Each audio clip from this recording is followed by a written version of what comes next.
नमस्कार। कैसे हैं आप? उम्मीद आप अच्छे होंगे और ईश्वर आपका इस साल अच्छा रखेगा, अपने परिवार को सुखी और सुरक्षित रखेगा।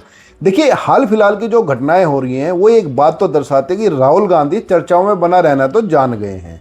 राजनीतिक रूप से भले अभी वोट लेने में इतने सफल नहीं हो पा रहे हों जितने उनके प्रतिद्वंदी रहते हैं, लेकिन हाल फिलहाल में ये रणनीति राहुल गांधी की बिल्कुल कामयाब रहेगी। किसी भी तरह से येन केन प्रकरण चर्चा में रहो, भले वो चर्चा नेगेटिव कारणों की वजह से हो, लेकिन चर्चा में रहना चाहिए। हाल ही में जो आप राहुल गांधी ने जो पूरा तामझाम बुना था मोदी के खिलाफ, अब एक ऐसा वीडियो आ गया, उस पूरे एक अकेले वीडियो ने 10 सेकंड का करीब वीडियो है, उसने पूरा राहुल गांधी का पूरा बनाया रेत का महल ढा दिया है। जो हवा में महल राहुल गांधी ने मोदी के खिलाफ खड़ा किया था वो धराशायी हो गया है। ये वीडियो आपको बिल्कुल दिखेगा इसी में ही, आप वीडियो देखते रहिए। सबसे पहले आपका बहुत बहुत धन्यवाद, आपने चैनल को सब्सक्राइब किया। इतने ज़्यादा सब्सक्राइबर इतने कम समय में हो गए और कुछ वीडियो तो बहुत ही हिट हुई है, 5-6 लाख से ज़्यादा लोग उसमें व्यूवर्स आए हैं और सबने धन्यवाद कहा है। आपका बहुत बहुत आभार चैनल सब्सक्राइब करने के लिए।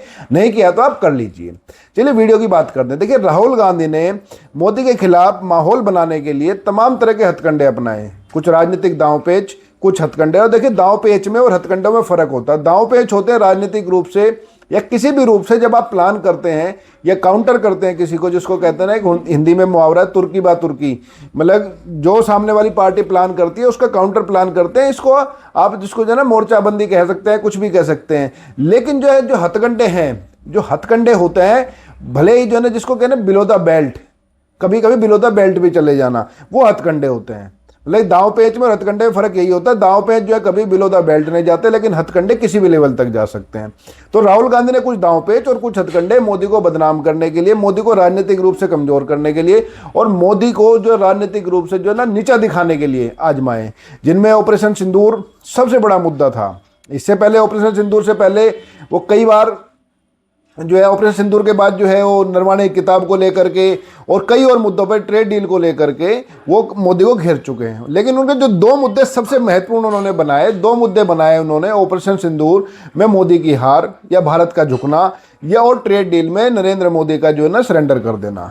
और इसी कारण से उन्होंने लगातार संसद में भी कहा अवर पीएम इज कॉम्प्रोमाइज, क्योंकि राहुल गांधी का आरोप था कि जो है ना एप्स्टीन फाइल में मोदी का नाम आने के बाद मोदी दबाव में है और इसी दबाव के चलते ट्रंप की जो है ना उल्टी सीधी बातें मान रहे हैं और ट्रंप के दबाव में ही ऑपरेशन सिंदूर रोका गया है। ऑपरेशन सिंदूर के जो बात है, देखिए सारे जो पूरा का पूरा जो नरेंद्र मोदी के खिलाफ जो पूरा महल जो खड़ा किया था रेत का राहुल गांधी ने, उसकी जो सबसे नीचे की जो दीवार थी वो थी डोनाल्ड ट्रंप। क्योंकि इससे पहले डोनाल्ड ट्रंप ने ही जितनी बार भी बोला है कि मैंने ऑपरेशन सिंदूर को रुकवाया और उसके अंदर विमान गिरे, लेकिन किसके गिरे किसके नहीं गिरे ये नहीं बताता था। राहुल गांधी और पूरी कांग्रेस या जो मोदी विरोधी जो ब्रिगेड है या जो पूरा इकोसिस्टम है इनका, उसकी सिर्फ ट्रंप की इसी बात को पकड़ करके ये कहते थे, देखो ट्रंप ने कहा कि ऑपरेशन सिंदूर मैंने रुकवा दिया, देखो ट्रंप ने कहा ऑपरेशन सिंदूर मैंने रुकवा दिया, और राफेल गिर गए, क्योंकि ट्रंप ने कभी ये नहीं बताया किसके विमान गिरे हैं। लेकिन अब ट्रंप ने ही एक ऐसी वीडियो जारी की है, उस वीडियो में राहुल गांधी के पूरे प्रोपेगेंडा की जो है ना हवा निकल गई है, पूरा का पूरा प्रोपेगेंडा ध्वस्त हो गया, पूरा प्लान जो है ना जमीन पे आ गया है। डोनाल्ड ट्रंप ने साफ साफ कहा है इस वीडियो में, उसने कहा है कि भाई युद्ध तो उसने, देखो डोनाल्ड ट्रंप ने तो कहा है कि भाई युद्ध तो मैंने रुकवाया, लेकिन अगर युद्ध आज इतना बड़ा दावा किया है युद्ध रुकवाने के साथ साथ जिससे कि बीजेपी की बल्ले बल्ले हो गई है।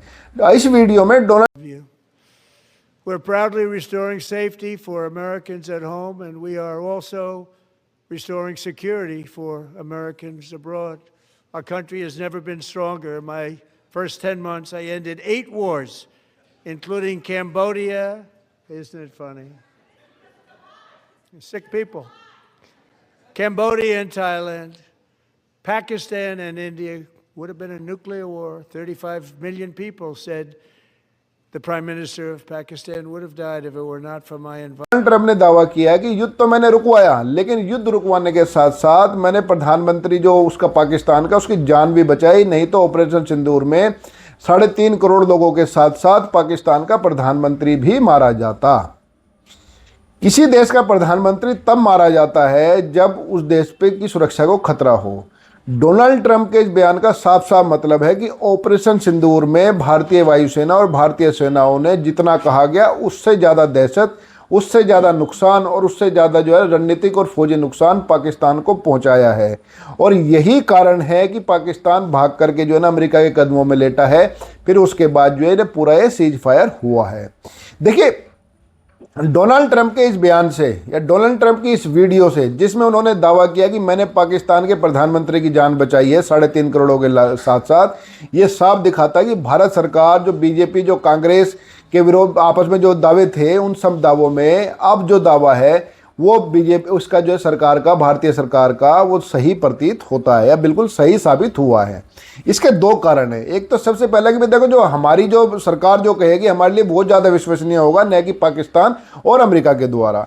और दूसरी बात जो है इस दावे में कि ऑपरेशन सिंदूर में हमने पाकिस्तान के 9 से ज़्यादा उनके जो है जेट्स इंक्लूडिंग जो अवाक्स हैं वो गिराए हैं, इन दावों की सत्यता भी डोनाल्ड ट्रंप के बयान से हो जाती है। क्योंकि अब डोनाल्ड ट्रंप ने ये कहना बंद कर दिया है कि भाई विमान किसके गिराए थे। कहते तो पहले भी नहीं थे, लेकिन डायरेक्टली उनका हिंट यही होता था कि ये भारत के गिरे हैं। लेकिन इस बयान से सब कुछ साफ साफ हो गया है।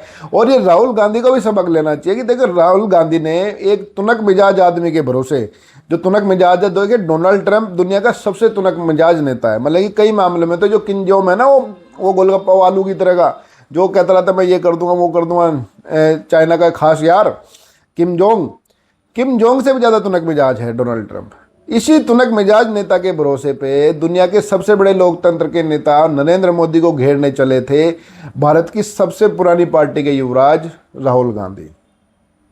और इसी तुनक मिजाज नेता ने जो उन्होंने हवा बनाया, इससे पहले तो डोनाल्ड ट्रंप ने बहुत बार हवा बनवाई कांग्रेस की राहुल गांधी की, जब वो बार बार कहते थे मैंने युद्ध रुकवा दिया, मैंने युद्ध रुकवा दिया, मैंने दुनिया में 8 युद्ध रुकवा दिए हैं, मैंने ये कर दिया वो कर दिया है। लेकिन इससे पहले जब भी उनके बयान आते थे, उस बयान में फौजी ताकत किसकी तरफ झुकी इसके बारे में वो गोलमोल कर जाते थे। वो भाई डोनाल्ड ट्रंप आइटम तो है बड़े वाले, इसमें तो कोई दो राय है ही नहीं।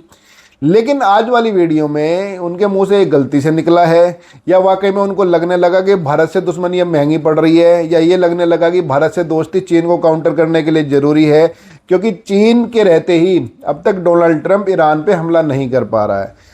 क्योंकि चीन और रूस का जो गठजोड़ है वो पूरा का पूरा उनको सैटेलाइट इमेजरी, जो ईरान को पूरी सैटेलाइट की जो इमेज है वो, इसके अलावा लॉजिस्टिक, लगातार कार्गो प्लेन चीन और मॉस्को से ईरान की राजधानी तेहरान में लगातार उतर रहे हैं और बड़े बड़े कार्गो प्लेन हैं। यही कारण है कि अमेरिका चाहकर भी अब तक हमला नहीं कर पाया। नहीं तो जैसी डोनाल्ड ट्रंप की आदत है, अब तक तो बंदर की शकल बना करके वो मिसाइलें बरसा चुके होते हैं वहाँ पे। लेकिन अब उनको खतरा यह दिख रहा है कि भाई रूस और चीन ने इतना इंतजाम कर दिया है कि उनके रहते ईरान पे अगर हमला किया पुनः काउंटर इंतजाम किए बिना, तो अमेरिका की जो नौसेना है उसको भारी नुकसान होगा। क्योंकि जानकारी ये आ रही है कि 1000 के करीब छोटी बोट्स, मतलब कि एक तरफ तो यूएस के जो है अमेरिका के बड़े बड़े फाइटर एयरक्राफ्ट कैरियर हैं जिसपे 100 से ज़्यादा 125 फाइटर प्लेन हैं, लेकिन उनके मुकाबला करने के लिए छोटी छोटी 1000 बोट्स जिनके ऊपर मिसाइलें लगी हुई हैं 300 से 1000 किलोमीटर की रेंज की, वो ईरान ने तैयार कर दी है। और अमेरिका को डर ये है अगर युद्ध किया तो वो हालत ना हो जाए जैसे कि जो है कई बार ऐसा हो जाता ना कि भाई ड्रोन आए, ड्रोन का स्वार्म आए, हजारों ड्रोन एक साथ आ गए तो मिसाइल डिफेंस सिस्टम भी कंफ्यूज हो जाता है किसको मारे किसको छोड़ें। तो यूएस को ये लग रहा है कि रूस और चीन का इंतजाम किए बिना अगर ईरान पे हमला किया है तो उनके जो एयरक्राफ्ट कैरियर है उसको भी नुकसान हो सकता है। तो यही कारण है कि डोनाल्ड ट्रंप को शायद अब ये लगने लगा है कि चीन का मुकाबला करने के लिए भारत से दुश्मनी बुलानी पड़ेगी या भारत से दोस्ती करनी पड़ेगी।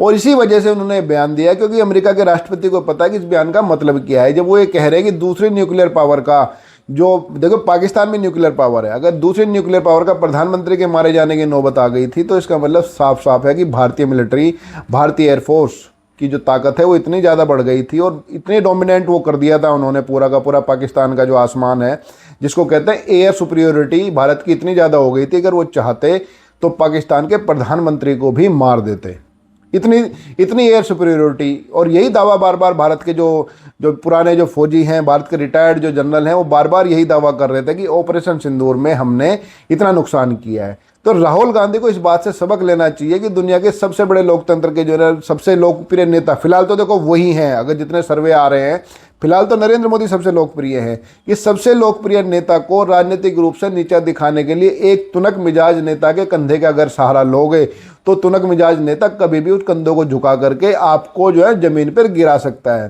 और देखिए, ज़मीन से उठे हुए, कंधे पे बैठे हुए नेता की इतनी जो है पॉपुलैरिटी नहीं होती जितनी ज़मीन पे रेत पे गिरे हुए नेता की जग हंसाई होती है। तो ये राहुल गांधी और उनके रणनीतिकारों को भी बिल्कुल ठंडे दिमाग से बैठ करके सोचना चाहिए कि नरेंद्र मोदी को घेरने के लिए क्या ठोस रणनीति अपनाई जाए जिससे उनको राजनीतिक रूप से फायदा और बीजेपी को नुकसान हो। क्योंकि फिलहाल तो जो रणनीति वो अपनाते हैं, चाहे वो AI समिट में प्रदर्शन की हो, चाहे जो है संसद में हंगामे की हो, वो कहीं ना कहीं कांग्रेस के गले की हड्डी बन जाती है। मतलब जिसको कहते हैं ना, अपना अपना जूता अपना असर, वो स्थिति कांग्रेस की हो जाती है। तो आपका इन सब घटना पर क्या मानना है? क्या डोनाल्ड ट्रंप का जो बयान है, ये बयान कांग्रेस की मुसीबत बढ़ाएगा, या राहुल गांधी इससे सबक कुछ लेंगे और आगे वो राजनीतिक रूप से सही फैसले करेंगे? आपका क्या मानना है? आप जवाब जरूर दीजिएगा, कमेंट करके जरूर बताइएगा। क्या राहुल गांधी से सबक लेंगे और आगे ऐसी हरकत नहीं करेंगे? और क्या डोनाल्ड ट्रंप का बयान राहुल गांधी को आईना दिखाएगा? आपके कमेंट्स का इंतजार रहेगा। अगली वीडियो में इनका हम जवाब देंगे। आपने वीडियो देखी, आपका बहुत बहुत आभार, धन्यवाद।